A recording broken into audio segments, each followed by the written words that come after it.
So, good evening, everyone. It's a great pleasure to be here this evening or this morning for Michael. Um, we had we had a little break, but we are back with the colloquium with all the force, and we're absolutely thrilled to be hosting Professor Michael Cherlin, who will be speaking with us today.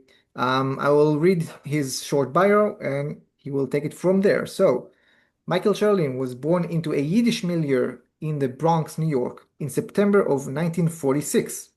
Michael's mother was the only sibling of three born in America, her parents and her brother and sister having emigrated from Galicia, what was then within the eastern part of the Austro-Hungarian Empire. Michael's father was the sole surviving child of Lithuanian Jews. He emigrated from Vilna to the US as a teenager in the early 1920s. Michael's father's parents died in Europe.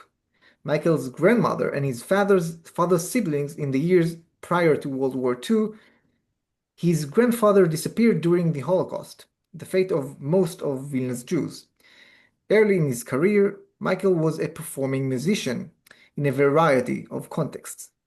As he approached the age of 30, very late for a fledgling academic, Michael began pursuing a scholarly career, eventually earning a PhD in music theory from Yale University. Michael retired from the University of Minnesota in 2016. He currently lives in Chandler, Arizona. In addition to numerous articles in scholarly journals, Michael has published 3 books: Schoenberg's Musical Imagination, Varieties of Musical Irony, and Music's Making, the Poetry of Music and the Music of Poetry. Time and health permitting, a 4th book is in the works. That's it for the bios. Michael, the floor is yours. We're absolutely thrilled to hear what you have to say. Okay, so thank you all for having me. I relish this opportunity. I'm very thankful for it. In Mahler's youth, German was the common language of Bohemia, then part of the Austrian Empire. Yet it's unlikely that Yiddish of earlier generations was lost in memory. It's a good bet that the German Mahler heard as a child was inflected with Yiddish idioms. There's no evidence that I know of that Mahler knew Hebrew, but I find it hard to imagine that he was totally ignorant of that language. So far as I know, Yiddish would have been more remote for Schoenberg than Mahler, yet he must have heard at least some Yiddish in the Vienna of his youth. Is my voice coming through clearly? Yes, yeah. Okay. He must have heard some Yiddish in the Vienna of his youth, as well as in the coffee houses that were so important in Viennese culture. Like Mahler, Schoenberg had no or very little Hebrew, and when later in life he said Hebrew texts, he evidently relied on others to help him set the language. In the course of their lives, both Mahler and Schoenberg converted to Christianity, Schoenberg returning to Judaism later in life. Mahler converted to Catholicism in 1897 at the age of 36. The conversion took place shortly before Mahler assumed his new position as director of the Vienna Court Opera. Being a Catholic was prerequisite for the job, and director of the court opera was certainly among the most prestigious appointments in Mahler's musical world. The scholarly consensus is that Mahler's conversion was without religious conviction. We might compare his situation to the conversos of 14th and 15th century Spain. Evidently, Mahler sometimes claimed to have converted earlier than he actually had in order to convince people that his conversion was more than mere opportunism. To my mind, Mahler had too much personal integrity to be characterized merely as a careerist, and so I must surmise that his honesty as a musician allowed him or convinced him to rationalize the dishonesty of conversion as meaningless in the larger scheme of things. Schoenberg's conversion to Lutheranism took place in 1898, about a year after Mahler's conversion. Schoenberg would have been 23 years old. In Schoenberg's case, we do not have a direct link with the job opportunity, and so his motivation is not clear-cut. Anti-Semitism was already on the rise, and this may have been a factor, although a desire to be part of the mainstream of German culture seems more likely. Like Mahler, Schoenberg's musical points of reference were the great Western canon, for Schoenberg most especially those in the Austrian and German tradition. Schoenberg's return to Judaism took place in several stages. As early as 1914, Schoenberg began work on an oratorio, the Jacob's Ladder. He worked on this piece intermittently over the following decade on into his years in California. It was left incomplete at the time of his death.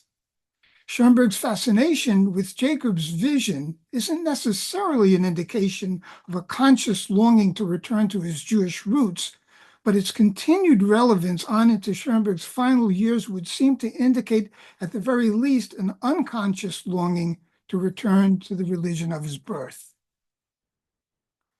The defeat of the Central Powers in World War I caused a good bit of soul-searching among the defeated. Some of this led to positive reevaluations or to new avenues of creativity. In other cases, alas, the reaction was negative and ultimately disastrous. Post-World War I Germany and Austria were hotbeds for rising anti-Semitism. Someone had to be blamed for the Central Powers' defeat, and the Jews did very nicely. In 1921, Schoenberg and his family were denied entry to a summer resort in Matze, Austria.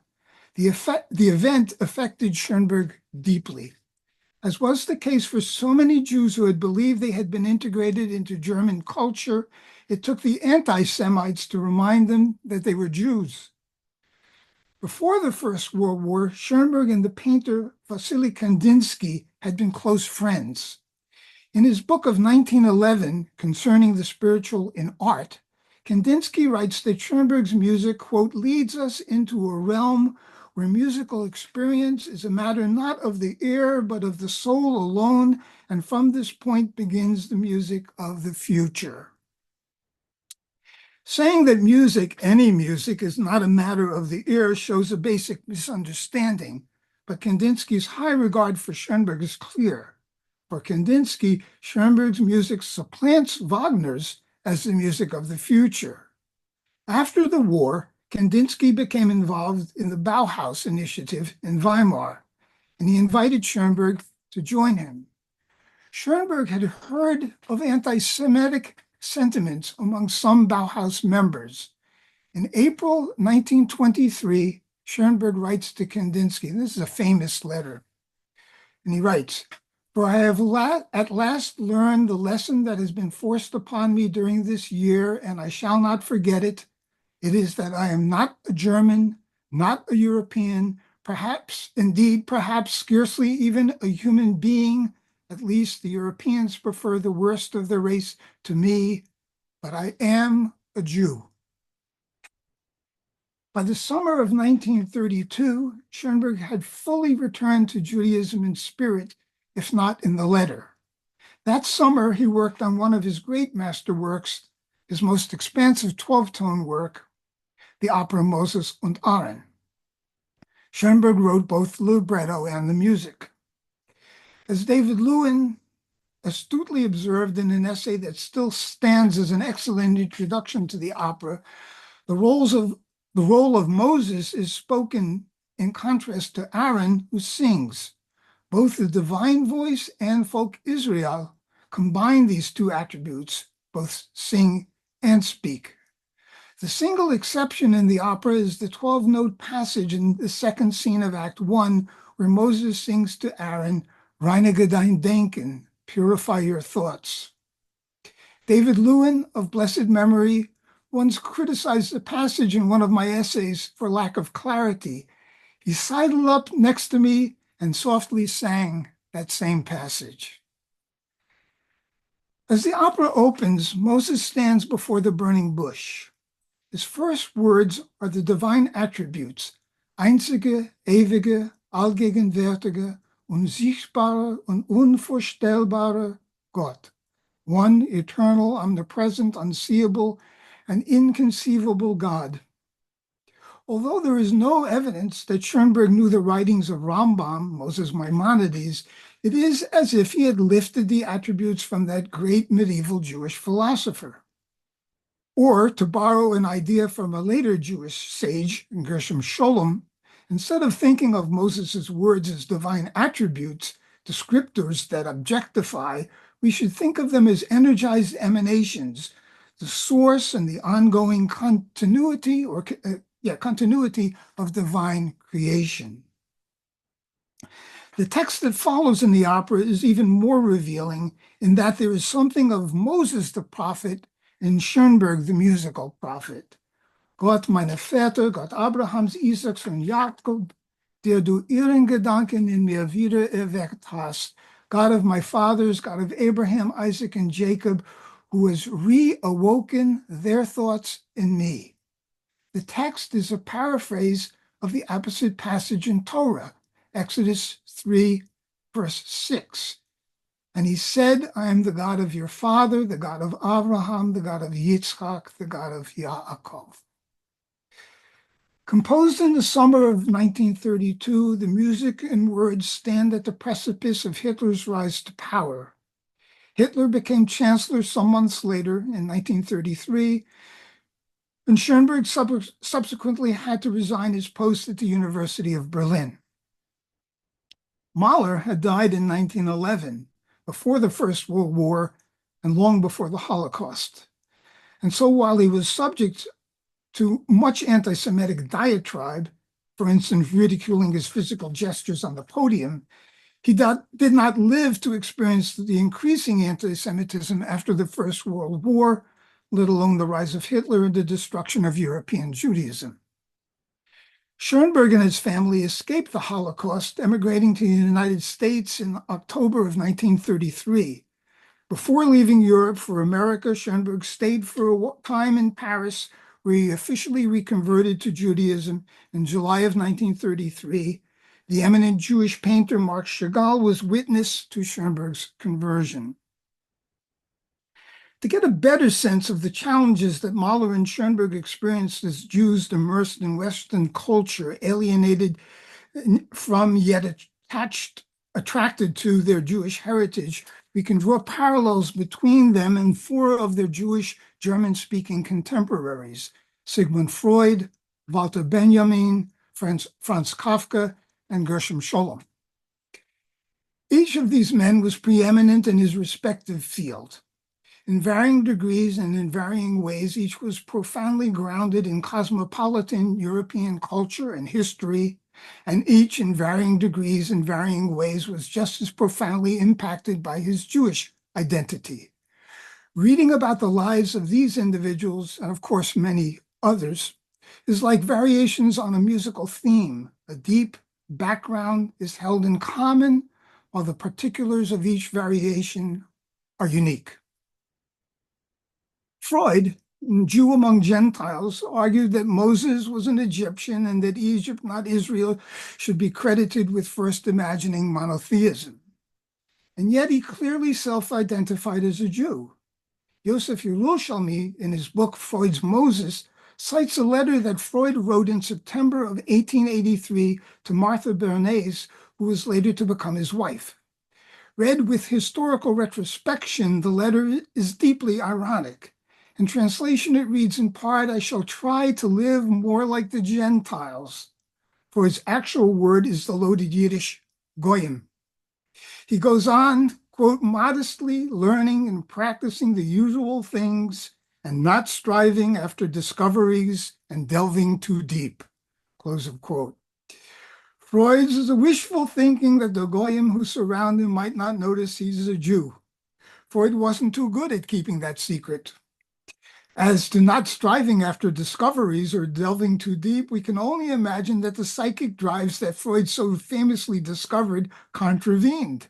His superego said, don't go there. His id demanded otherwise. At all turns, the man who is Shlomo breaks through the facade of Sigmund, and the would-be European scholar-scientist becomes, as no one less than Carl Jung would have it, the inventor of Jewish science.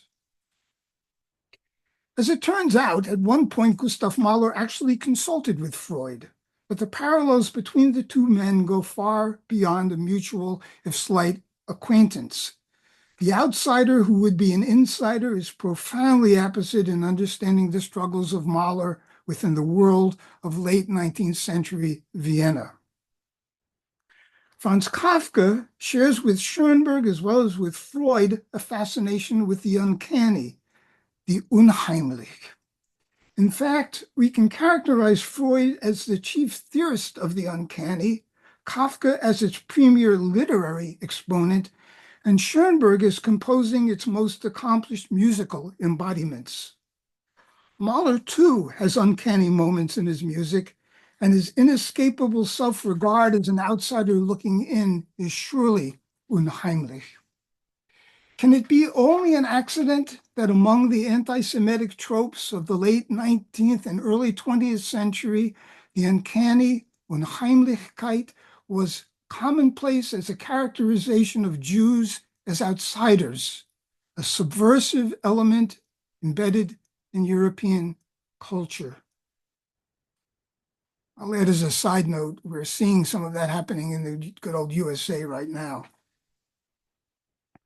Walter Benjamin, famously in his thesis on the philosophy of history, describes Paul Klee's painting Angelus Novus. Now, quote, this is very famous. His eyes are staring, his mouth is open, his wings are spread. This is how one pictures the angel of history. His face is turned toward the past. Where we perceive a chain of events, he sees one single catastrophe which keeps piling wreckage upon wreckage. Adorno recognized something similar in Mahler's music, where the solitary figure resists but is inevitably overwhelmed by Weltlauf, the way of the world, an inexorable and dehumanizing historical force.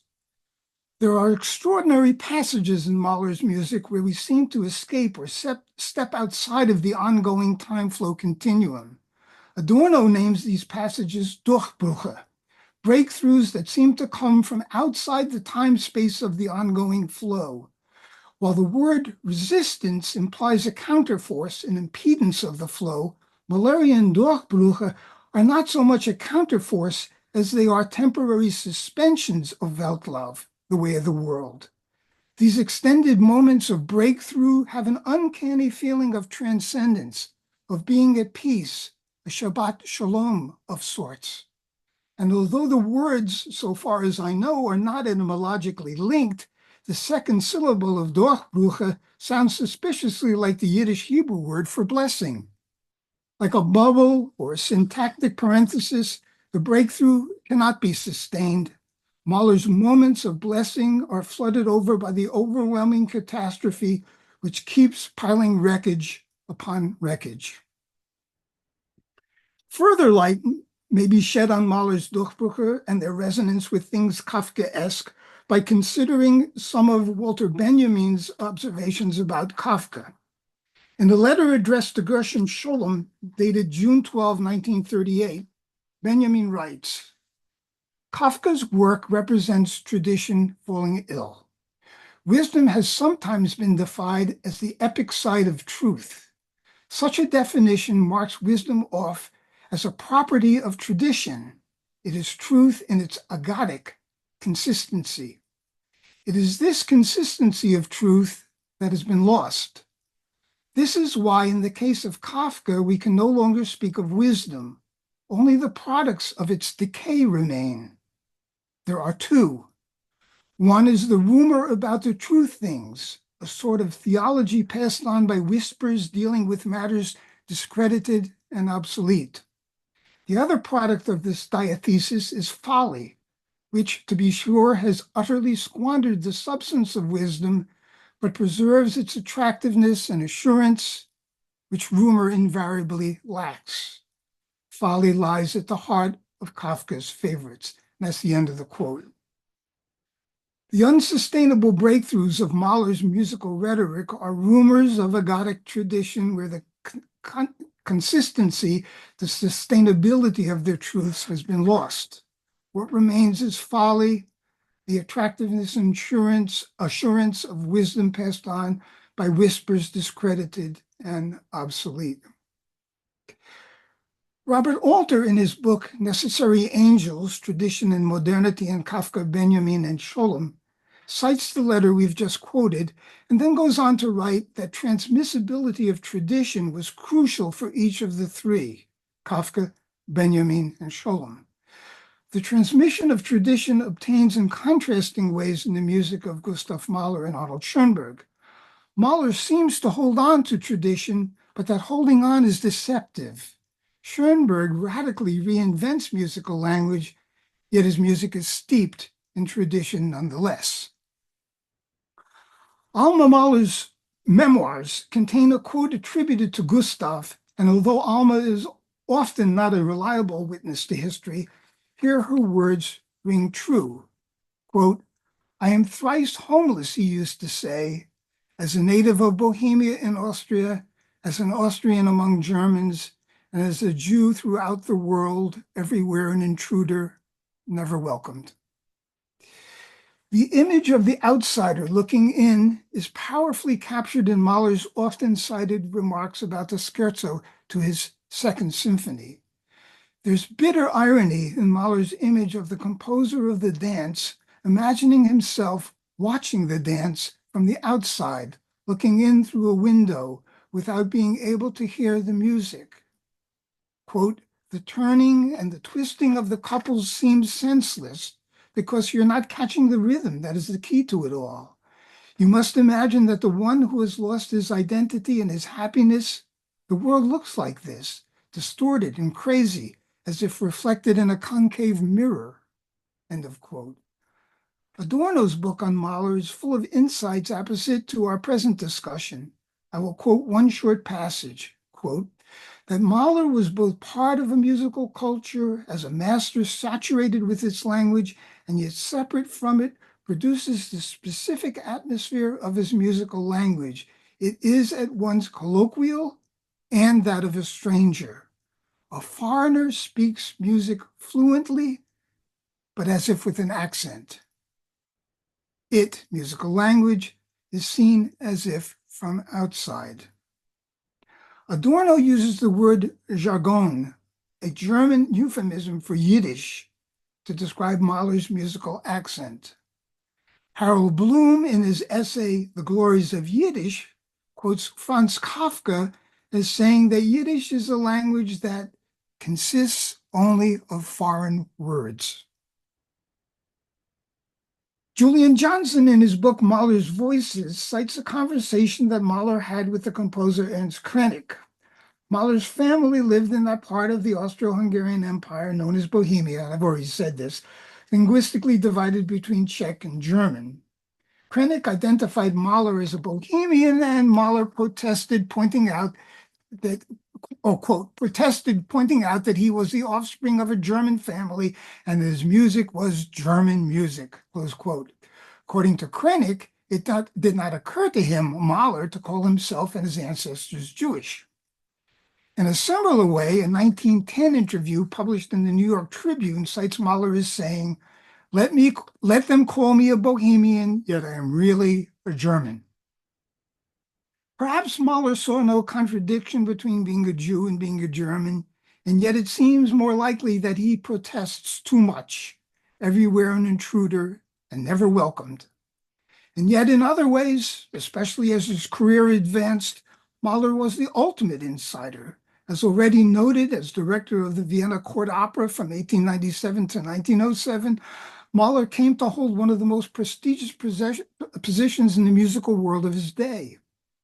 This group of scholars that I'm addressing doesn't need to be told that Vienna was unsurpassed in the musical life of fin de siècle Europe.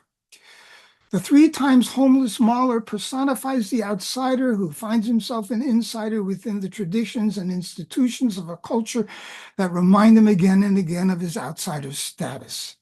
As expressed in pungent irony by Arnold Schoenberg, quote, "He unified all the worst people in Vienna." As a performing artist, Mahler was among the most celebrated in Europe, and within the anti-Semitic press, among those most conspicuously berated. Evidently, as I've already alluded to, Mahler was particularly demonstrative on the podium, and there are anti-Semitic cartoons mocking Mahler's gestures and facial expressions. Only an uncouth Jew could behave so preposterously. The Leonard Bernstein of my youth must have learned a thing or two from the Mahler playbook. Fritz Reiner, another great orchestral conductor of my youth, also Jewish, was famous for his minuscule motions on the podium. Like so many aspects of Jewish culture, the archetype generates the antitype. One of my favorite stories out of Jewish mystical thought is that of Enoch, a cobbler who becomes transformed into the highest of the archangels, Metatron. According to Gershom Scholem, the story comes out of 13th century German Hasidism. I cannot speak with any authority on the social status of cobblers in 13th century Germany, but it's a fair assumption that the 13th century shoemaker didn't have a lofty profession. To this day, to do something, quote, like a shoemaker is a pejorative. My apologies to shoemakers everywhere. Whether derived from Neoplatonism or from some other source, Jewish mysticism posits multiple worlds where the world of our physical realities is only one manifestation, the lowest of a more encompassing universe. According to the story, as he worked each day at his awl, stitching the upper leather to the sole, Enoch meditated on bringing together all the higher worlds with all the lower worlds. In later Kabbalah, this would be understood as tikkun olam, repair of the world. Repairing shoes takes on a universal meaning. The quality of bringing together that which is most lofty with that which is most mundane seems to be baked into the Jewish imagination. The Yiddish language, which evolves out of German Judaism in roughly the same period as the story of Enoch as cobbler become Metatron, had a remarkable fluorescence in the late 19th and early 20th centuries. Yiddish is replete with juxtapositions just of this sort. The stories of Sholem Aleich and many others provide multiple examples. The music of Gustav Mahler exemplifies this principle in a thoroughgoing way. Spanning the late 19th and early 20th centuries, Gustav Mahler's music shares the juxtaposition of low and high that we find in the Enoch story and in Yiddish poetry and prose of that period. I surmise that Mahler's juxtaposition of the banal with the lofty, all on the way to the sublime, are manifestations of suppressed Yiddishkayt. Schoenberg and Webern's initial reaction to Mahler's music was negative, while Berg, the sentimentalist in the group, was attracted to it from the first. Here I speculate. Was it the traces of Yiddishkayt that Schoenberg and Webern heard in Mahler that offended them at first? Perhaps. We'll never know for sure, but for me, it's a good guess. I remember a conversation I had with a colleague on one of the many interdisciplinary committees that I was on during my years in Minnesota. He was a German intellectual who described Mahler as kitsch, excessively sentimental, and in bad taste. I also recall a conversation with a Jewish American colleague in the field of music theory, I won't mention by name, bilingual in English and German, who looked down his nose at Yiddish, comparing it to Black English, which for him was not a compliment. And of course, there's the historical example of Moses Mendelssohn, grandfather of the composer Felix, who felt that German Jews should use either German or Hebrew, having a disparaging attitude toward Yiddish. In great contrast, for Harold Bloom, Yiddish American poetry was a glorious offshoot of American poetry in general. He valued Moshe Leib Halpern and Jakob Glatstein in particular, considering both as major American poets with or without the hyphenated designator Yiddish American. It's my sense that at the same time while Yiddish literature was flowering in America, analogous things were happening in Europe. To some degree, perhaps to a great degree, I understand Mahler is placed within this historical context. Only for Mahler, Yiddishkayt is massively repressed. He tries to run away from it, but it dogs him from behind and won't let go. As we have seen throughout his mature years, Mahler insisted he was German and that his music was German music. Mahler's orchestration alone betrays the cosmopolitan Jew. Although Mahler learned much from the very German voice of Richard Wagner, his orchestration is not Wagnerian. He may have insisted that he was German, but to the trained ear, the music does not sound German, not Wagnerian, not Brahmsian, not Beethovenian. At the very least, Mahler's orchestra incorporates lessons he learned from the French, Berlioz, and onward, and from Italians as well. For example, Rossini's brilliant use of woodwinds. Add to this Mahler's suppressed Yiddishkayt, and we recognize the one imagining himself watching the dance from the outside, looking in through a window. As close as Mahler came toward explicitly recognizing or revealing his Yiddishkayt through music came near the very end of his life with his remarkable Songs of the Earth, Das Lied von der Erde. Jewish otherness in European imagination was often marked as Oriental. While Mahler evidently couldn't bring himself to set Yiddish or Hebrew texts, he could reveal his identity or sympathy towards things Oriental, which is a word that's become very dated in time. The texts for Das Lied were based on poems by Li Po, a Chinese poet of the early 8th century, as translated into German by Mahler's contemporary Hans Bethge. The first song expresses the bitterness of life, where sorrows of man are compared to the howling of an ape, where the toast over wine proposed at the outset is delayed until the very end of the song after the bitter story is told. The final song, with its refrain of Ewig, Ewig, which we might paraphrase into the Hebrew La'olam Va'ed, expresses an acceptance of death, a final making of peace with the world, emerging with the divine breath, Ruach HaKodesh, that sustains and pervades all of nature, including mankind. Do I go too far in saying that these two movements, first and last, express the antipodes of a Yiddish worldview? Mahler, as symphonist and composer of songs, clearly embraces, while transforming a European heritage. His debt to those who came before cannot be denied.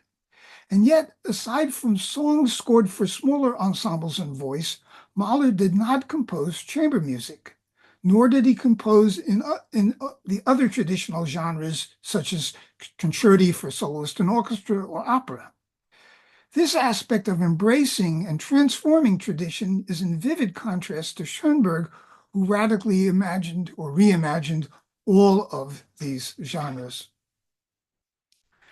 We might think of Schoenberg's return to Judaism along similar lines, better described as a reimagining of what Jewish expression could be. Whereas I hear suppressed Yiddishkayt as underlying much in Mahler, I do not hear Yiddish residues anywhere in Schoenberg's music. However, in contrast to Mahler, where Jewish identity remains subsurface, Schoenberg implicitly and then explicitly expressed Judaism in wide-ranging ways. Inherent in Jewish tradition is the never-ending interpretations and reinterpretations of oral and written Torah. While not necessarily associated with explicitly Jewish ideas, Schoenberg's move to the pantonality of his middle period, where the musical perfections of tonality were eschewed and where an open-endedness to creation without final resolution is implicit, might well be associated with this aspect of Jewish imagination. Perhaps the most uncanny relation to Jewish thought in Schoenberg's evolution as a composer is the gradual emergence of the 12-tone method, well described by our colleague Ethan Heimo in his book, Schoenberg's Serial Odyssey.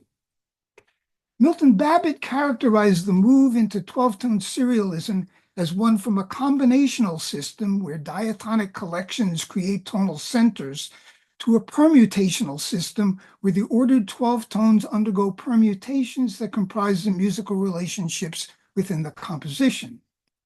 For students of Jewish Kabbalah, the idea of permutations of a source idea will resonate with the idea that the Torah has been understood as permutations of the names of God.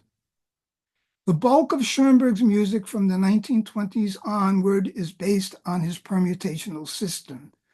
Uncanny as it may be, as the 12-tone system emerged, we have no solid evidence that I know of that Schoenberg was thinking of parallels with Jewish mysticism.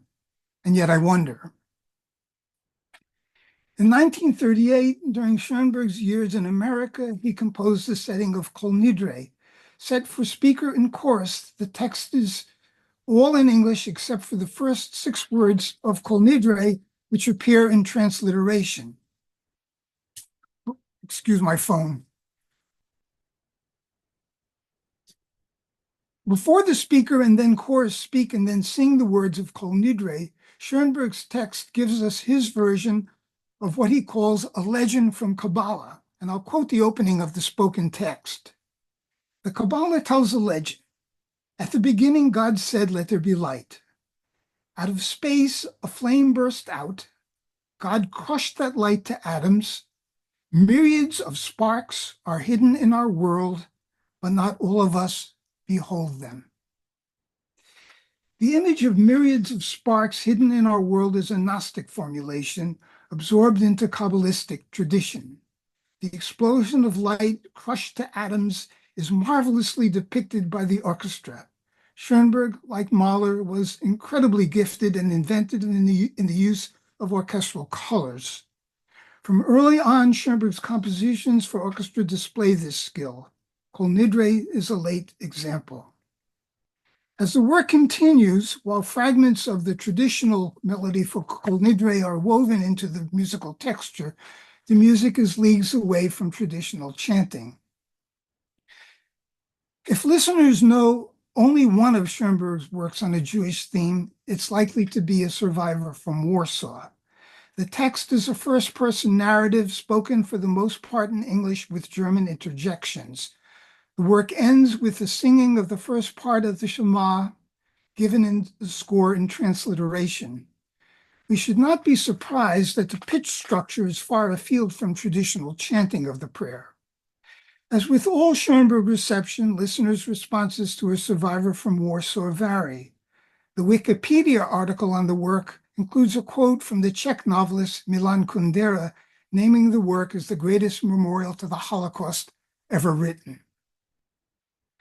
At the very end of his life, Schoenberg was working on the music and texts for a set of new psalms. As I have said, Schoenberg's return to Judaism was a reimagining of what Jewish music might be. Rather than thinking of that reimagining as a negation of what had come before, I think of it as a continuation, a conception that imagines that tradition is sustained only by transformation. Spirituality and what we might call mystical experience were central to Schoenberg's art from early on. Intermittently and intensifying in the years leading up to and continuing after the Holocaust, Jewish themes become specific. Mahler struggled with the idea of God, and at least in public went out of his way to deny or obscure his Jewish heritage. And yet, as we have seen in Adorno's words, the music spoke with an accent. Thank you.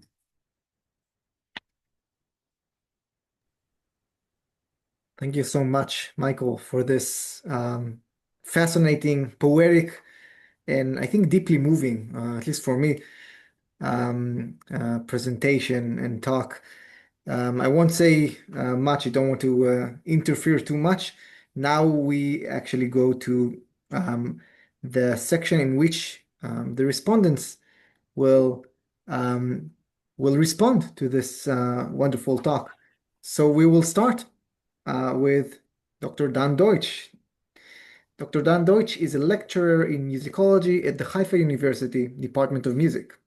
His research draws upon the fields of music theory, literary studies, and cultural history to explore the connections between the formal features of musical works and the socio-cultural climates in which they were created, received, and performed.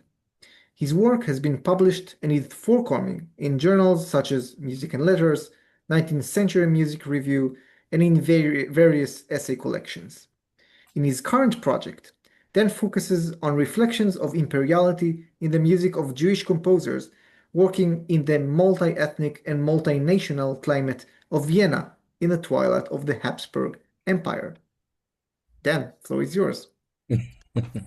Thank you, Barak, and thank you, Michael, for a wonderful talk. Highly intriguing and thought-provoking, and really down my alley, especially in terms of the PhD, which was Gustav Mahler and Franz Kafka and theory of minor literature. So there's even the Yiddish inside, though, as many have said, there is not really Yiddish there. I think that your talk wonderfully elucidates how multifaceted the issue of Jewishness in music is. So in your analysis, you move not only between issues of language, music, formal religion, and social circumstances, but you also move, and this is maybe the moving part that Barak spoke about, you also move between the historical past and the present. I think that when you do so, it intimates how we, the observers who scrutinize the cultural past, actually assume an active role in shaping it. So what specifically drew my attention was was when you mentioned Leonard Bernstein and Fritz Reiner from your youth, which you may have had the privilege of seeing performing live, and then seeing Mahler's conducting through them goes to you. And of course, in this regard, one has to bear in mind the fact that Bernstein himself was one of the probably most important ambassadors of Mahler after his death, Mahler the composer. So I really liked how it all fits in your talk. In my response, I will just give some thoughts I had. Some of them align more with what you said, and some of them align less. But I'm sure there's a lot to say between these different points of views.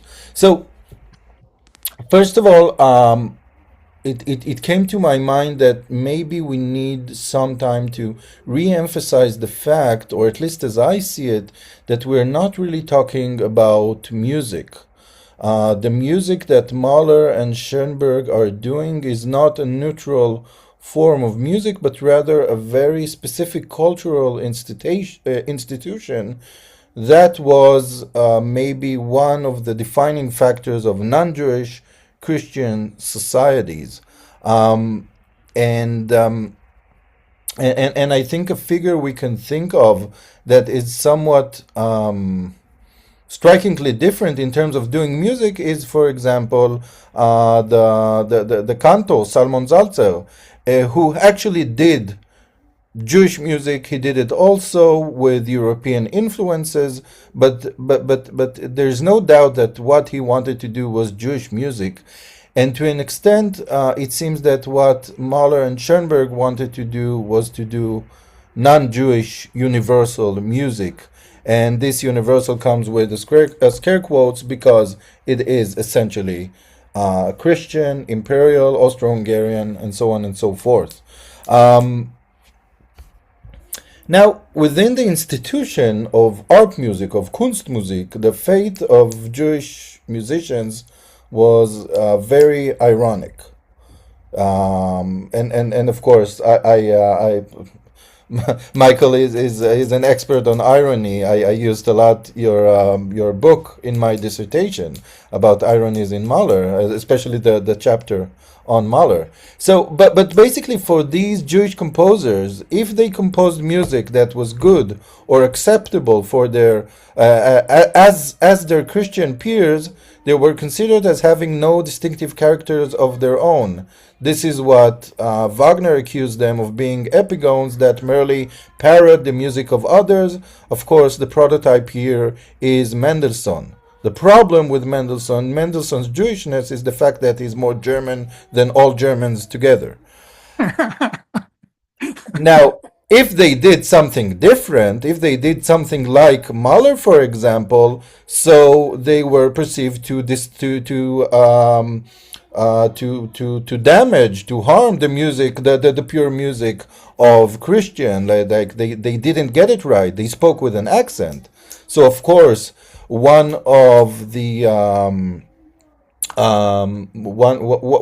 origins of Adorno's assertion that Mahler speaks with an accent was Rudolf Lewis, a contemporary commentator, who said that Mahler speaks musical German, but with the accent, the intonation, and above all, with the gestures of the Eastern, all too Eastern Jew, the Ostjuden, which Mahler himself distanced himself away from. So there is this, and I think of these Jewish composers who are quite stuck in the middle. I mean, they can't do the German music they want to do, because then they're not Jewish, and once they do the music they want to do, so it's not German enough. Now, to an extent, the irony becomes even a tragedy when we look at the reception today. So if we want to consider Mahler as a Jewish composer, so basically we have to say that he did it to an extent on purpose. Mahler did not just speak with an accent because he couldn't do it otherwise. He wanted to speak with an accent. But why is that tragic? Because we have no historical evidence of what Mahler wanted to say or do, and so we are relying on what many times anti-Semitic commentators said. Quite strikingly, people actually quote Lewis' statement that Mahler speaks with an accent as a sort of objective description. And I must say that it is an objective description, at least as I see it, and it's a brilliant one, but it comes from a very anti-Semitic point of view. Now, and here things become very tricky.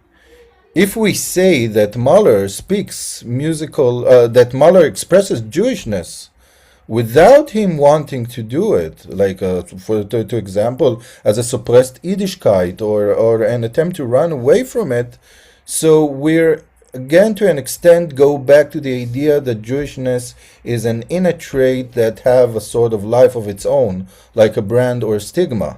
Now, I don't think, I mean, these are the problems as far as I see it that I'm confronting with in discussing Jewish musicians. So some questions, or to conclude these thoughts with some questions. So first of all, of course, is where do we draw the line between innate racial characteristics, which I guess most of us do not really accept, and cultural or social predispositions, and this is the point of view that most of us do take. So indeed, these are very different worldviews, racialism and social and social predisposition, but still they both imply that acts of individuals, that individuals act in a certain way despite themselves because of how they grow up or whatever. Now, going to a different question, or building on that question to another one, so how should we approach the issue of identity? So is identity those inner traits that one cannot dispose of because of his race or because of his habitat, or should we consider identity as that things which individuals choose to identify with? what they seek to project, rather what they project without having any choice. Now, this leads me to what I find to be the most interesting question, or at least the most relevant question, is where do we situate music? So again, we have the habit of talking about music as a means of self-expression, a vessel through which one expresses him or herself, his identity. But possibly, could music be construed as a sort of endeavor, as a dimension or realm where one chooses to dwell? And to provide a half an answer that I think of, and I think this is what you imply when you talk about Mahler's integrity, I think for them, Jewishness, Germanness, Bohemianness, none of them was an issue. I think that for them, the issue was music. When Schoenberg says, "Let there be light," the light is music, and the prophets of these lights are Beethoven, Bach, and not Moses. I think for Schoenberg, and I do think that Mahler purposely and always wanted to be homeless because this is the place where he made his music. Thank you very much. Thank you. Great. Now, Michael, I always ask this question at this point because we have another responder. Would you like to respond to Dan first, or first hear Amit's response and then refer to both of them? Yeah, let me respond to just one thing. That first of all, I want to say how appreciative I am. Just the one thing. I think there are threads of Jewish influence that they're intermittent, to be sure. First of all, I totally agree. The mainstream of this musical tradition that we're talking about is not Jewish. It's in a Christian world. It's a Christian European world, and the language is not Yiddish. It's not, okay. But here and there, throughout the history of that tradition that we're talking about, there are these kind of insidious Jewish threads that come into play. And I'm thinking of Lorenzo da Ponte.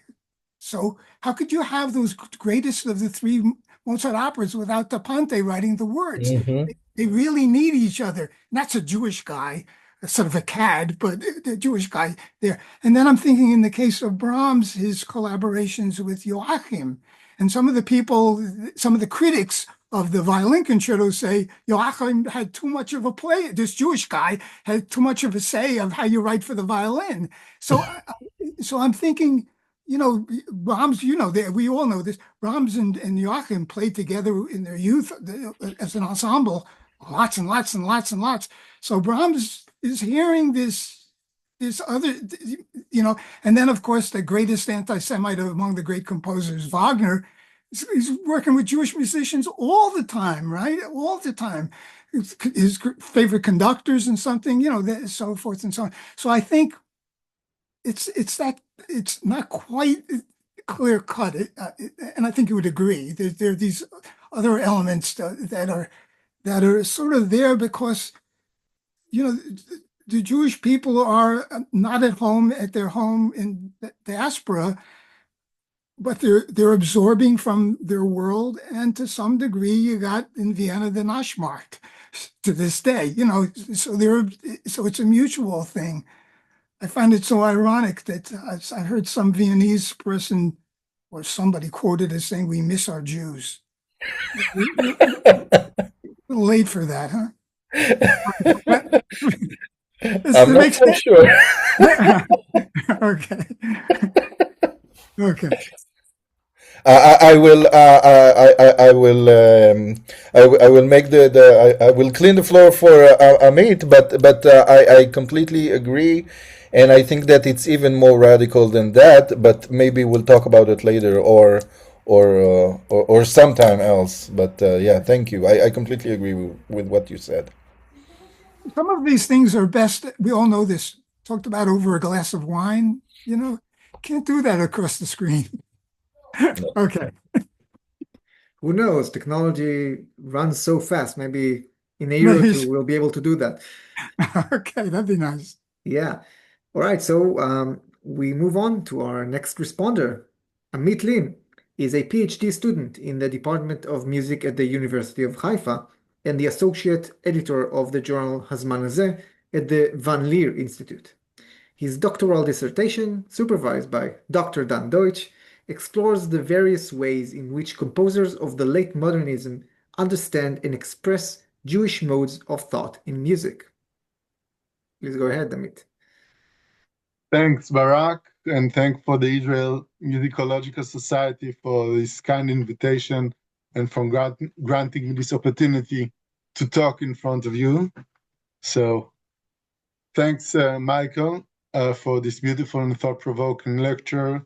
I really learned a lot. And thanks, of course, for Dan, my instructor, for your wise thoughts, as usual. In the next few minutes, I'd like to reflect on two possible ways of reading Mahler's and Schoenberg's music as Jewish or as having a Jewish accent, and to suggest a way of distinguishing between different kinds of claims about Judaism or Jewishness in music.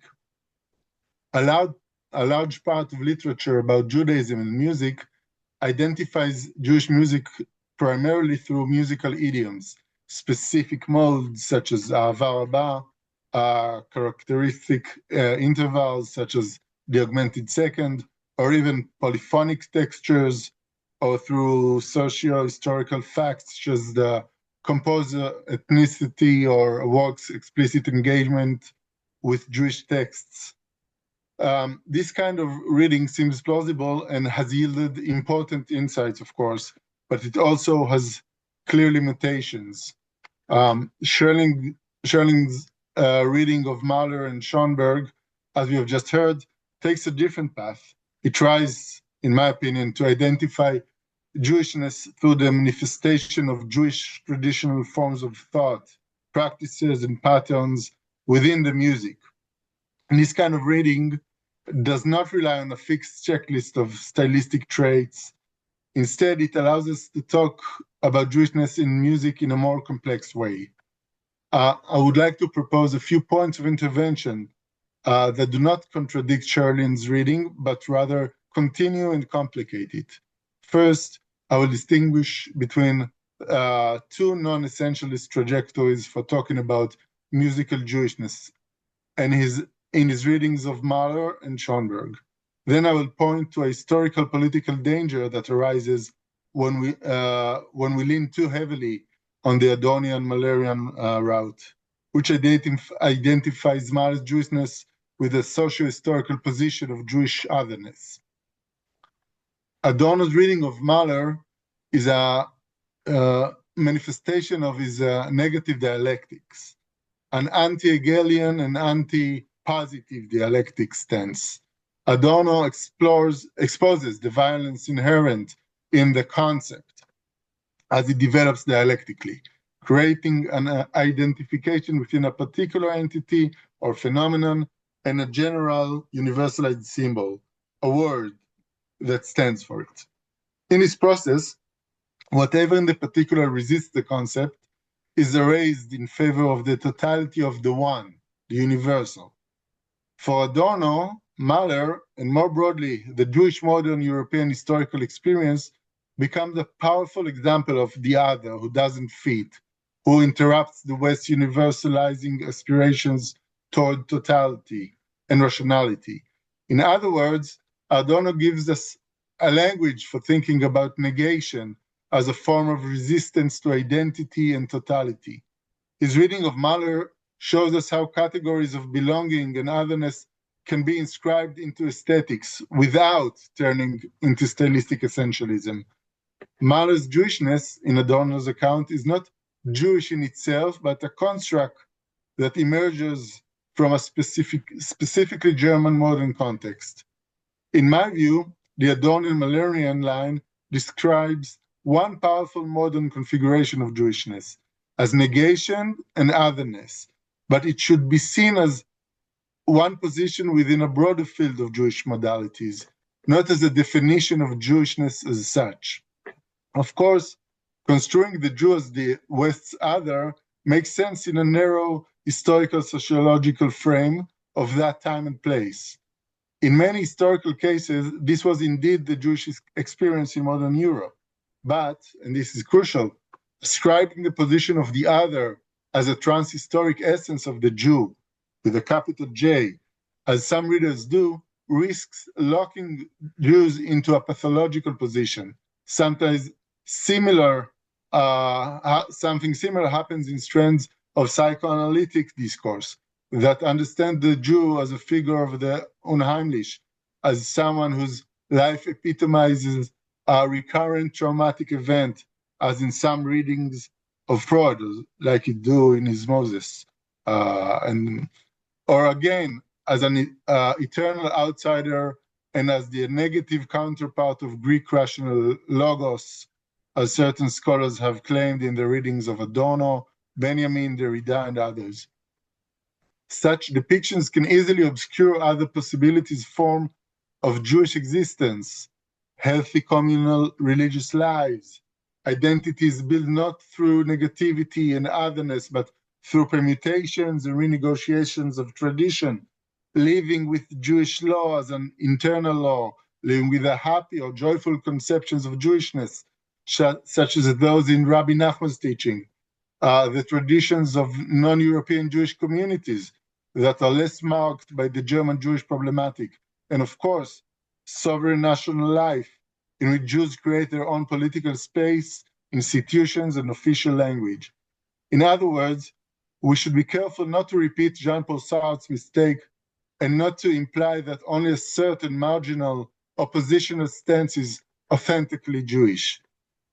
If you want to talk about Jewishness without narrowing it down to a very specific phenomenon, we can follow the approach I mentioned earlier and ask which mechanisms, procedures, practices, and modes of thought that originate in Jewish tradition can be epitomized or structurally echoed within a textual's text. This line of thought can lead us toward a hermeneutic model, by no means total or closed, in which Jewishness in music is understood as a repertoire of different practices of creative negation, following Cherlin, Benjamin, and Derrida's somewhat optimistic, immanent Jewish stance, as portrayed in Agatha Bielik-Robson's writings. These practices enable different forms of belongings and creation, not only positions of pure otherness.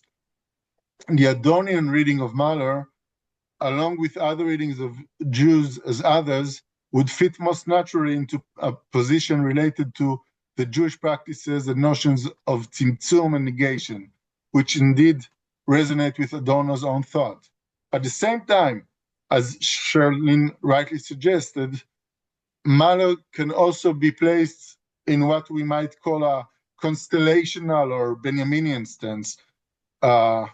Notes Cherlin's description of the temporary, or was it Mahler's, suspension of Weltlauf, the way of the world, which strongly recalls Benjamin's non-teleological messianic time. Cherlin's readings of Schoenberg is, to my mind, an excellent example of the kind of approach I'm describing.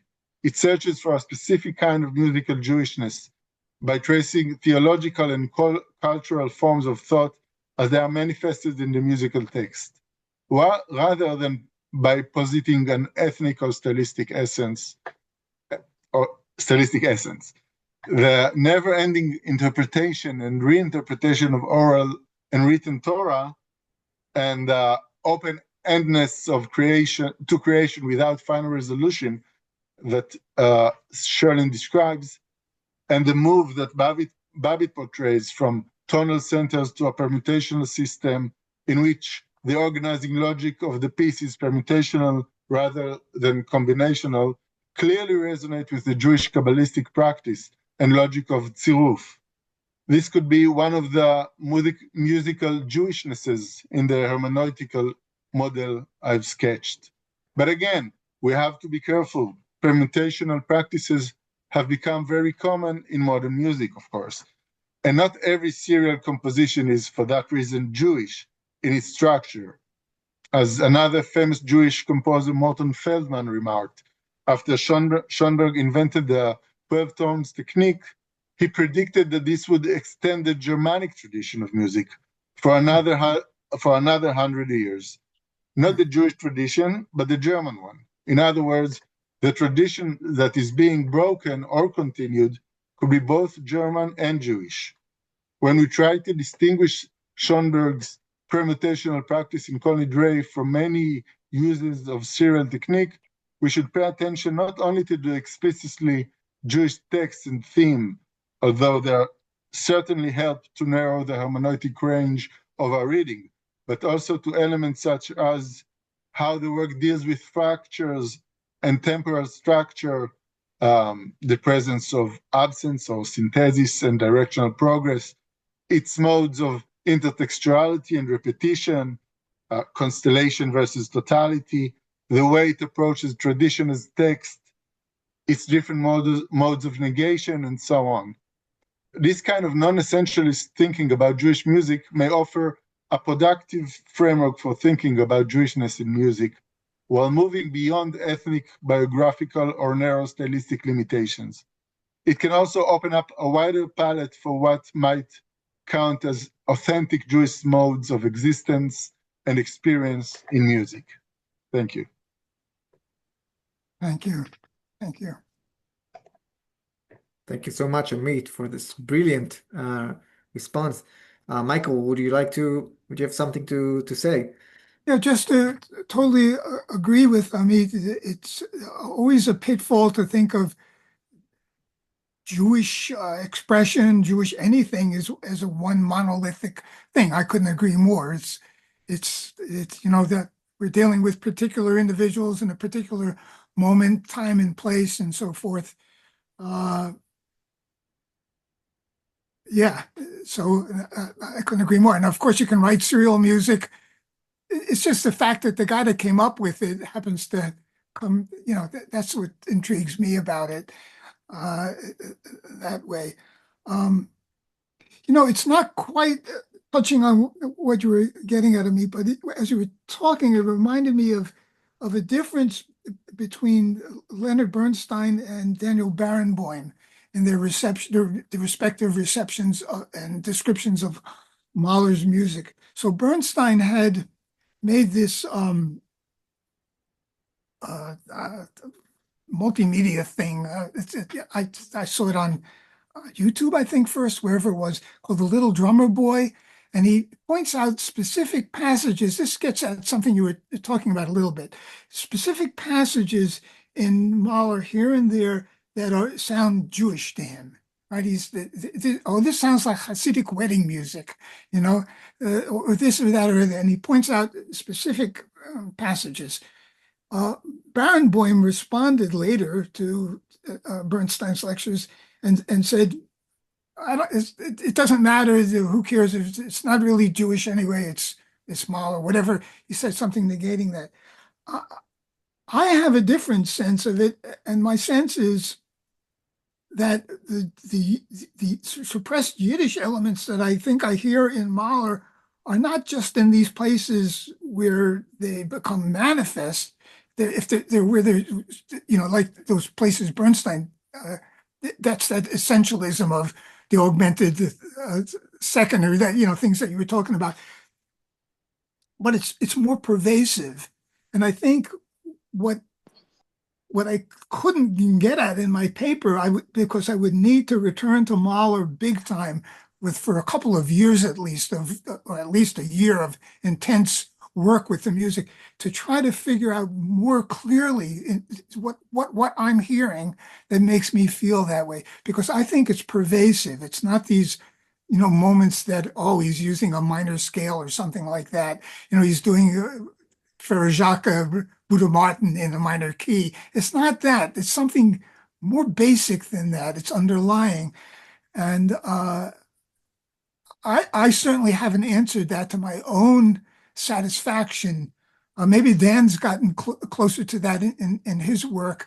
I'd be interested in hearing if you have Dan thoughts on that. But you get what I'm saying. So that's tangential. And I do want to share one other business with Milton Babbitt. So I was close enough to Babbitt to converse with him a good number of times. And at one point I asked him, so when you write this, he was thoroughly permutational and rhythmic in every aspect of it. When you write this, are you hooking in with the Jewish heritage? Do you think of it that way? Or is it nothing to do with that? And he hedged his bets in his answer to me. He said, I'm too close to that tradition to answer your question, which is a totally wonderful, skirting of the issue. So I think sometimes whatever Jewish aspects become infused in one's language, whether you're a writer of novels or a writer of poetry or a writer of music, or even maybe a scientist. I don't know enough about that, but they did say Einstein was Jewish. I suspect without deep retrospection, you can't see those things yourself, right? In your own, because it's who you are, and you can't step outside of yourself to see yourself, as it were. Okay. Did I get at anything you were getting at? Of course, you're learned in a whole area of these things, so it's all important work. That's the nice thing about when we scholars don't just piss on the turf and say, if I don't know it, it can't be worth knowing. And if I do know it, I know it the right way. When we get past that kind of, have we all seen that in academia from time to time? I have. When we get past that, it's a community, and a community, we talk to one another. That's what I like. Couldn't agree more. Yeah. So let's open up the community to everyone else who's here. Does anyone have an idea, a question, a criticism, a revelation? We want the revelations. Right. Yes, Yoel. Yeah. Well, first of all, thank you very, very much for a terrific talk, Michael, and two fascinating responses, Dan and Amit. And as I think some people have pointed out here, it was not only a terrific talk, but I think also a deeply personal talk, which I think is sort of the hallmarks of both your talk and your recent article that I've read, and your recent book, which is wonderful too. So I wanted to first of all to be a bit chutzpahdik and to ask you how much this work stems of your identification with these characters in your current state in the States.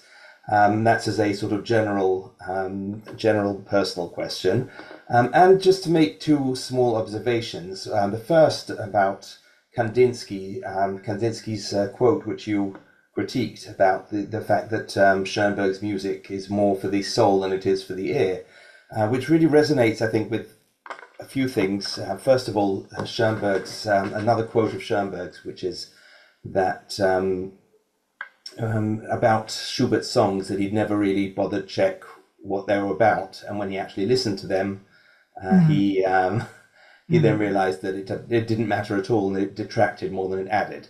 So there's something about that which also resonates with Moses und Aaron, about the getting to the heart of things, getting to the idea behind it, which is also, on the other side, resonates with Kandinsky's professed synesthesia. This idea of, well, the senses those are for the weak. We get to the deep idea that's behind them. So I think that's all sort of playing around there. On another point, which is your mention of the perhaps the fact that Webern and Berg resisted Schoenberg's music due to something anti-Semitic, or at least that they identified a Jewishness in it. I think that is. I think that there's good evidence that whether that's true or not, that Schoenberg certainly saw it that way.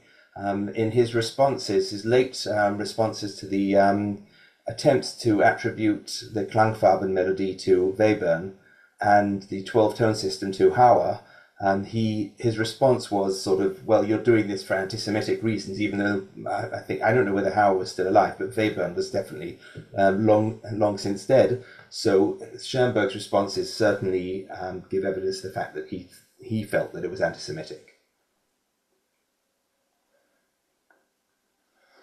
Yeah. Wow. Okay.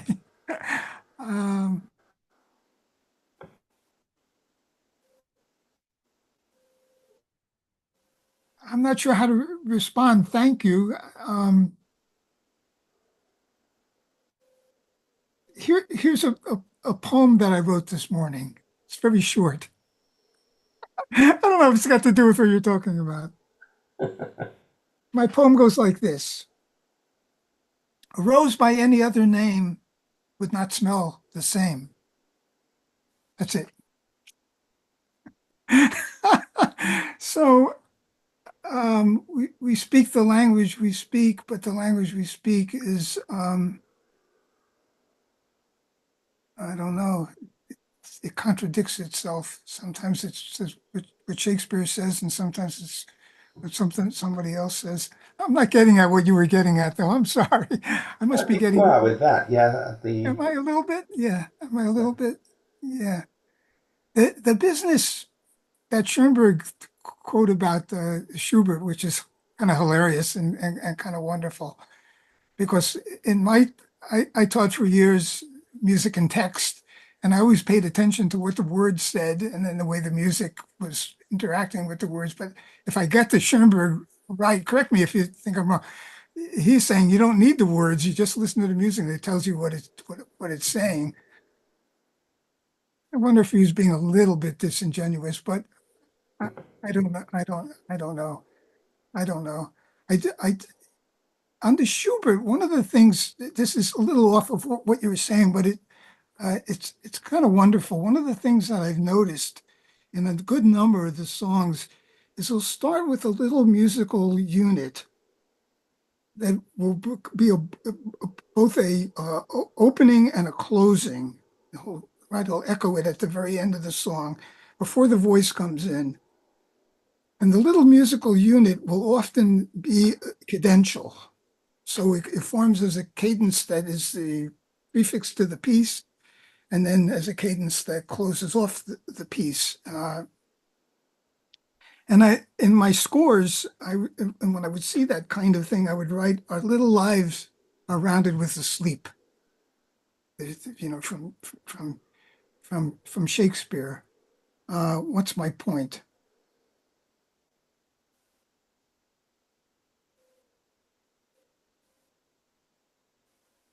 I guess my point is that in some musical languages, they're not rounded with the sleep, that there is no, like Motown, the Motown fade out, it's still going on. You just can't hear it anymore. That's a different musical language. I'm not getting at anything that you were talking about. I think my brain is getting fatigued is the thing. I'm almost 80 now. How did I get here?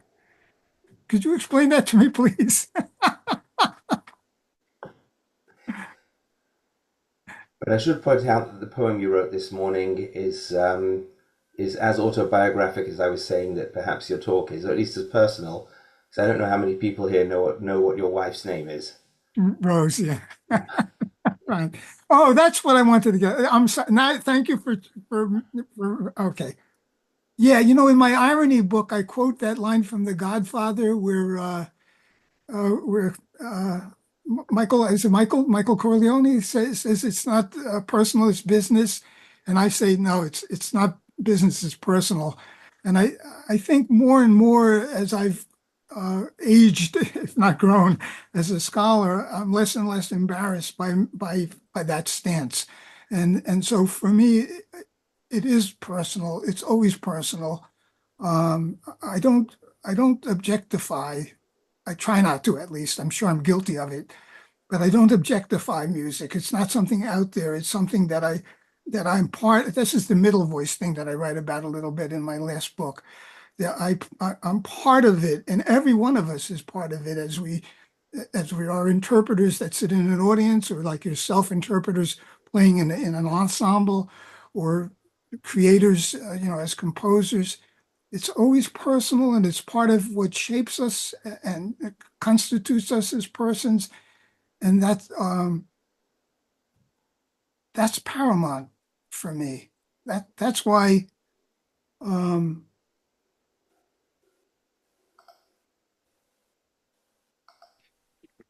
this is a kind of tangent, but I want to think back to when I was a performing musician and my warm-up routine. This is not the clarinet days. I was a clarinetist in my youth and a clarinetist in the Vietnam War, God forgive me. And I was a saxophonist afterwards, playing in various kinds of groups. And when I was a saxophonist, I would start every day's workout with playing long tones and trying to imagine myself inside the note. I don't know if you do anything like that as a string player. Just imagining myself inside that space, so the kernel, and then opening up that space. And it was a meditative, spiritual kind of contemplation. So even playing soul music, which is what I was doing then, Otis Redding and James Brown and all that kind of stuff, for me was a personal spiritual act that I thought of, being inside the sound becoming me somehow. That was my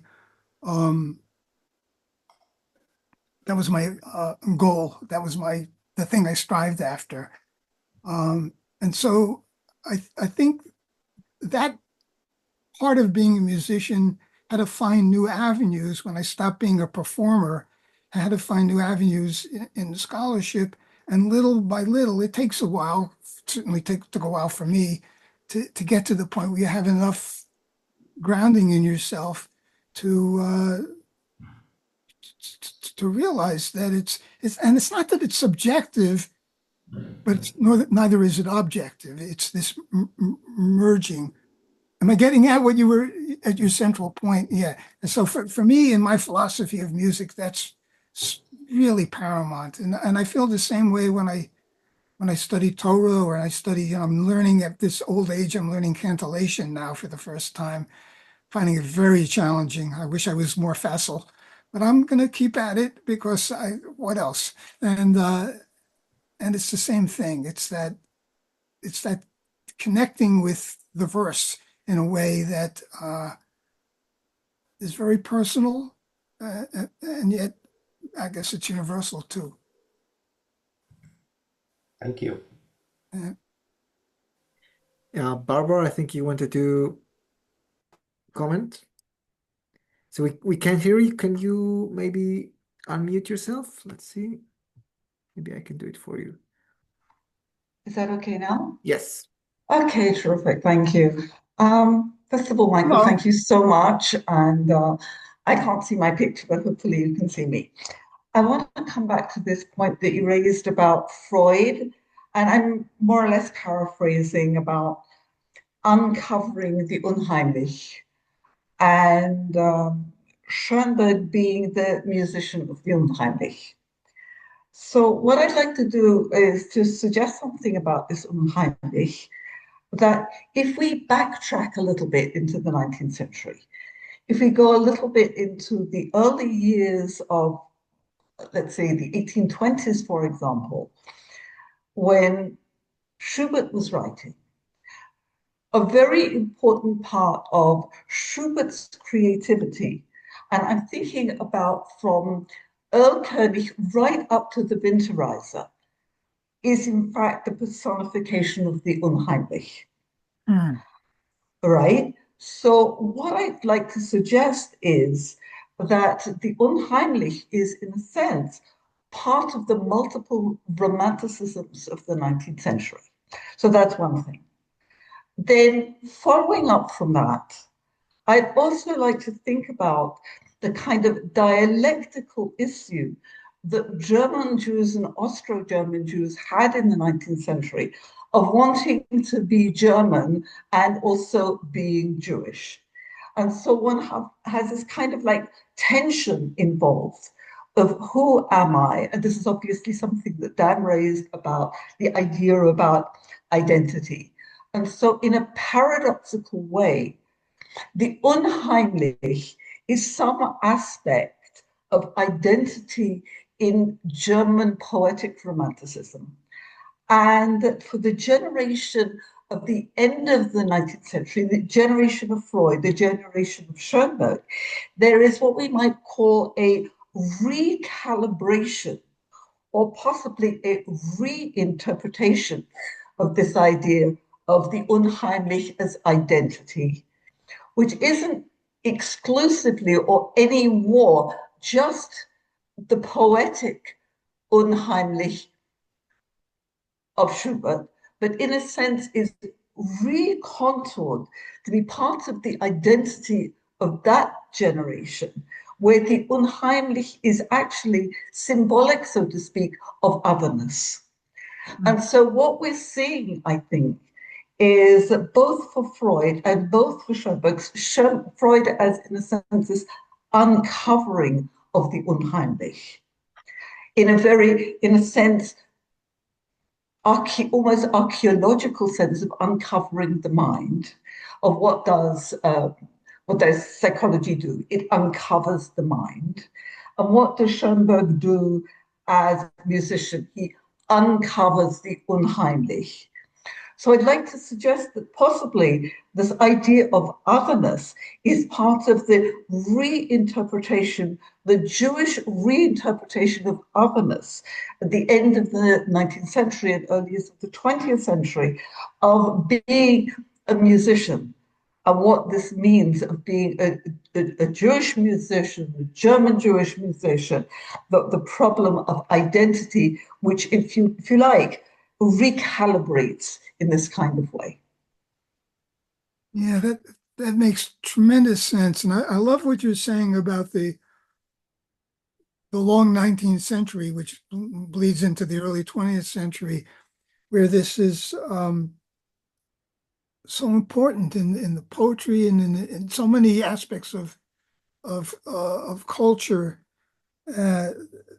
Yeah, whole books obviously could be written about this topic. It's very interesting that you pick on Schubert as a fount for this. He was one of those people. Mozart is also one of those people who seem to have breathed music, right? They're thinking and music there's no separation there. You don't get to live as short a life as poor Schubert did and write as much fabulous music as he did without that being the case. And that just being the case in itself is unheimlich, right? Just to be able to dream music, think music, seemingly spontaneously generate music, which he had to do to be so prolific in such a short time. I think maybe also his Schubert now, his sexual orientation could have been another unheimlich feeder, if you will. So these are all fabulous things to think about. Yeah, whole libraries could be written to address these issues. And I think your description of Freud as the uncoverer of it, peeling away the shell, that's very apt. At least I think in his mind that's what he was doing. It's funny, again, not to make a fetish of the Jewishness of all this, but in our recent weekly Torah portions, we got Joseph's interpreting the dreams. This is old stuff in Jewish imagination. It's very, very old stuff.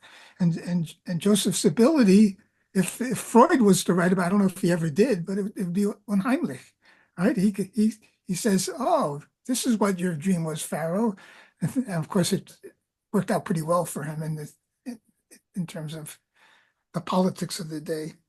So, thank you. Did I get it? Did I respond at least decently? You did. Okay. Is it possible just to follow up with one short point? One of the things about the unheimlich in Schubert's music, not necessarily in the vocal music, but certainly in the instrumental music, is that the unheimlich interrupts, it interpolates, it breaks into the lyrical line of a lot of Schubert's music. We just have to think of the first movement of the Unfinished Symphony, for example.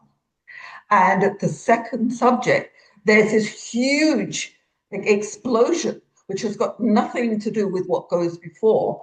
And it alters the whole trajectory of what follows afterwards. And so that similarly, I mean, for example, the slow movement of the string quintet, in the middle of that movement, all of a sudden, in this gorgeous E major lyrical meditation, beautiful kind of almost ethereal meditation, there's this like rupture, and this F minor section comes spurting in. I think this idea about intrusion, that the unheimlich is a kind of intrusion into life. And certainly when Freud was talking in the interpretation of dreams, was talking about dreams that are anxiety dreams, he talked about them as being as ruptures into our lives, which are formulated and, if you like, construed by what he calls the dream censor. And so, in a sense, what we see in music in a very interesting way is a kind of reforming of this idea of intrusion and the conflict of levels, the conflict of realities in a way, which come in music, which I think are very powerful in Schubert. And we also can see this in Schoenberg in A Survivor from Warsaw, for example.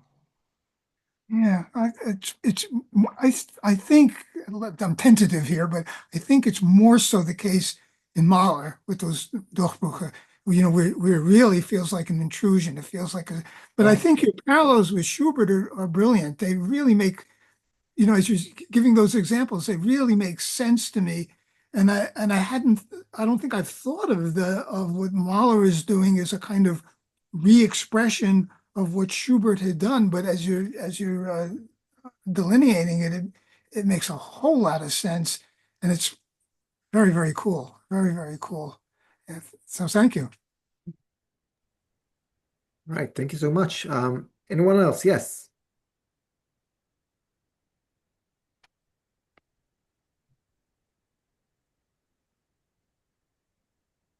There you go.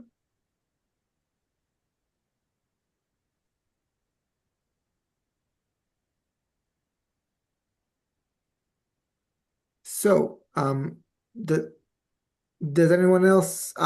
Yeah, we can seem to hear you. Let's see.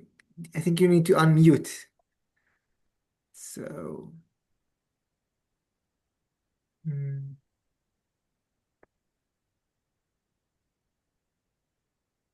I can't seem to be able to do it for you. If you could perhaps write in the chat.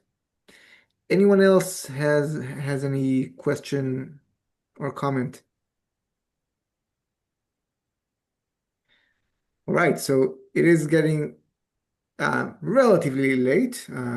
We've done later before, but I think in Israel at least. So oh, there we go. I'm fine. There, yes. I'm a composer, and I'm also a Yiddish writer, and I composed also a lot of klezmer music, yes. And all the time I thought and I think about what is Jewishness, what is Yiddishkayt, yes. And I speak Yiddish, and I would like to say that there are some main aspects of the Yiddish musicality or Yiddish intonation that are totally unknown to the researchers. I give you an example. Today we have very good Yiddish linguists in the States in particular. No one of them is dealing with the question of Yiddish intonation. That is very important to discover or rediscover the soul of Yiddish language. Everyone can say, in Yiddish it sounds better, but to explain that, no one tried to do it. And I just, people very easily can recognize the augmented second as a symbol of Jewish or also Oriental music. This is very visible, even for people that are not professional musicians. But there is another main aspect in Yiddish intonation, in the language I'm talking now.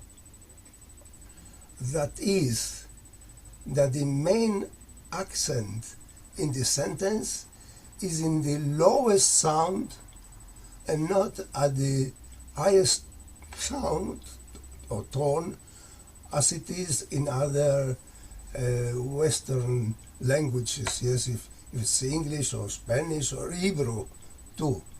That means this is a theme that I researched for many years, almost 30 years, and my conclusion is very clear. When I speak Yiddish and when I teach, I'm teaching also Yiddish intonation. For me is a fact, but from the other side, even people that speak Yiddish very fluently, but not with the right intonation, for them is very hard to accept that their intonation is not the authentic Yiddish intonation. And of course that in this frame I cannot explain everything. What I just want to say, that there is a main component in the grammatic of Yiddish intonation that passes later to Jewish music that we are not aware enough. I don't say that I'm only the person that is aware. I'm also not a musicologist that I researched Mahler and Schoenberg and Mendelssohn. I would like to do it, but I cannot do everything.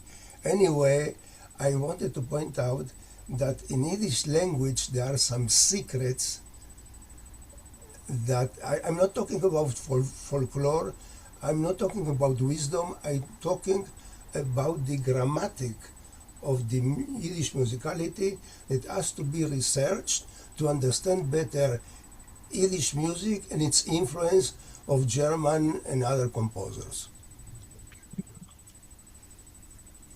Thank you, Michael, for your presentation, and to other people that spoke already. Thank you. Thank you for your comments. Look, I couldn't agree more. My only tweak, and I think you'll agree with me on this, is it's not that there's one Yiddish intonation. It depends on where your Yiddish is Yiddish from.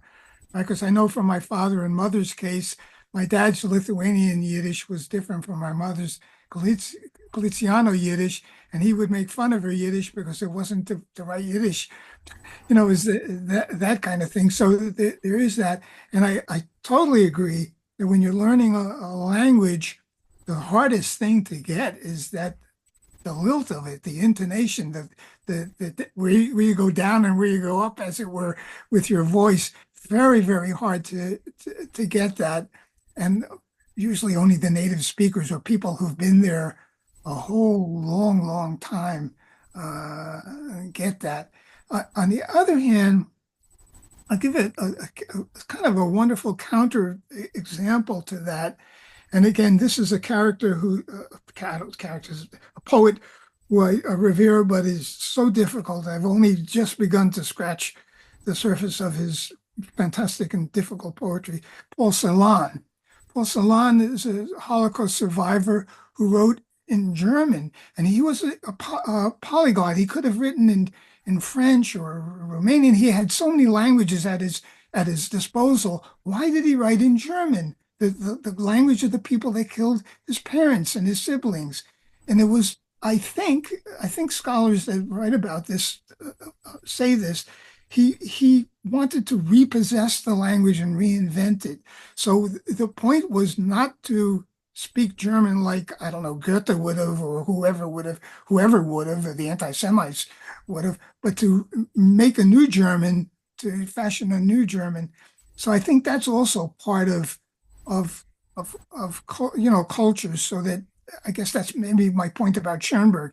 He's reinventing what Jewish music can sound like. It's a reimagination of that. That doesn't disparage. That's not meant to disparage traditionalists that are doing other things. I think the world benefits from all of those individual voices and all of those individual approaches. Somebody before spoke about Morton Feldman for a sentence or so.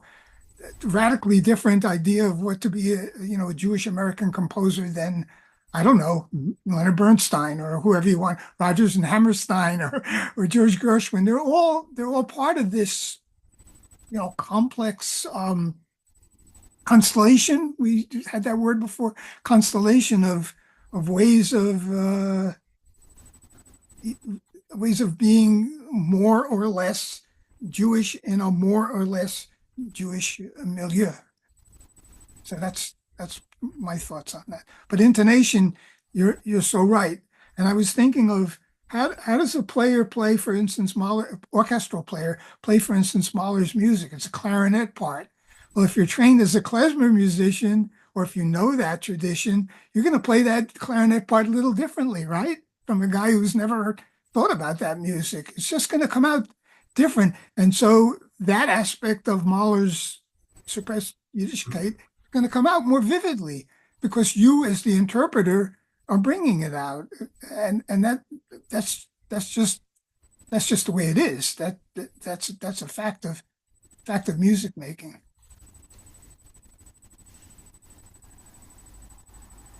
Something interesting. We used to say very frequently that in Yiddish you answer to a question with a question, right? It's not a joke, it's a reality.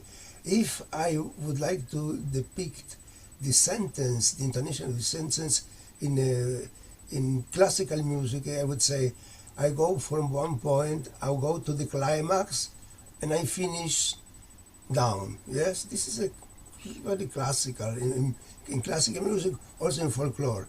In Yiddish, in this language, in Yiddish music, I suppose, we start a little higher, we go to the climax in the lowest sound, and we finish going up. That means that the finishing is always a little open, like a question. This is sort of thinking that we start also from a little bit from the clouds, yes, we are in the air a little bit, and we finish with a new question. Fantastic. Can I ask Yoel a quick question about, because I asked him because he's a performer in a string quartet, one of my favorite genres in the universe. And speaking of inflection, the one composer, and maybe we could choose a lot of them, the one composer for whom, for me at least, how to inflect a phrase was always the most challenging, where I would go over and over and over it again, was Brahms. It seemed to me it was so hard to get it right, and then when you got it right, it wasn't right anyway. Do you have a similar experience, or is that more general for you, or what? This intonation business. Are you asking about Brahms specifically? Yeah. Yeah, I mean, especially his string quartets. Yeah. They are remarkably uncomfortable, as if they're not written for the instrument. A little like Beethoven's late quartets, but clarinetists don't have to deal with that. Or the middle quartets, more likely, because the late quartets are meant to sound uncomfortable. They're okay with sounding uncomfortable. But Brahms is not. Yeah, there's something which is remarkably difficult in him. But it's not like that in the early works. And Barak, I think Barak's also an experienced performer as a violinist. I think anyone who's played the sextets will find those a lot more friendly, easy, less tortured writing. Is that what you were asking? Yeah, it's just this how in some music just how difficult it is to settle on how do you inflect it? How do you Yeah. what's the note you lean into? How do you is that sense of tenuto or detachment? All of those things that are so important, obviously, in musical performance. And when you read poetry, those are decisions you make too. If you're reading out loud, where do you stop? Where do you emphasize? All these same things this gentleman was talking about in the Yiddish context, but it's in many, many contexts. Shakespeare is for me at least, very hard to read because it's so hard. I don't know. And for me, I just asked in the case of Brahms because that's the one. Because as a kid, I played the two clarinet sonatas, and it was fun. It wasn't that it was frustrating, but I remember I would play a phrase and I played it a different way, then I played it a different way, and I played it, and I was never. It was very hard to settle. How do you do that? Yeah, I could always blame the fact that he actually wrote it for clarinet when I played it on viola. I know. I can't do it because he wrote it for clarinet. Okay. I can add, for example, about Yiddish singers that they don't speak Yiddish. They tend, of course, to emphasize the highest tone because this is in music in general. But it is not right in the Yiddish music. And most of the singers do it because in some way it's very natural to emphasize the highest tone, in particular for a singer, but they don't know that in Yiddish songs, if not the lowest sound, but some sound in between are emphasized and not the highest tone. As most of the singers, I would say also klezmer players, they emphasize some notes, some tones that they don't ask to emphasize. They try to be very spectacular, to try to be all the time forte, and not. The sentence has to be shaped in some way that belongs to the culture, to the civilization. Maybe that's why the clarinet is so associated with Yiddish music. It's got that lovely lower register. It's an instrument that feels more comfortable at the bottom of its range than any other place in the instrument. This is a true just an aspect of the way the clarinet is built. The saxophone is not that way at all. You have to really be a good saxophonist to play down at the bottom of the instrument and make it sound comfortable. A lot of saxophone players don't even touch the bottom because it's too hard. Clarinet's the opposite. I don't know if that ties in, but I never thought of that correlation before. But it is so. It is so. About female singers, alto singers that sings in Yiddish, the color of the voice are more appropriate than soprano. That means that will be a fantastic soprano that sings very well, but the color, it's more appropriate to the atmosphere of Yiddish songs for an alto singer, yes? Interesting. So I think well, maybe one of the threads or the themes of the day is we could credit the clarinet and blame the clarinet, right? Depends on what depends on the situation. But I think it's time for us to close this really wonderful session. I want to thank Amit and Dan for their brilliant responses, and of course, Michael for a deeply personal and deeply intellectual and fascinating and thought-provoking talk. It really meant a lot to me and to all of us. I think that you talked to us today. So thank you so much. Thank you. And I'll just say next year in Israel. You're here. yes, you're here.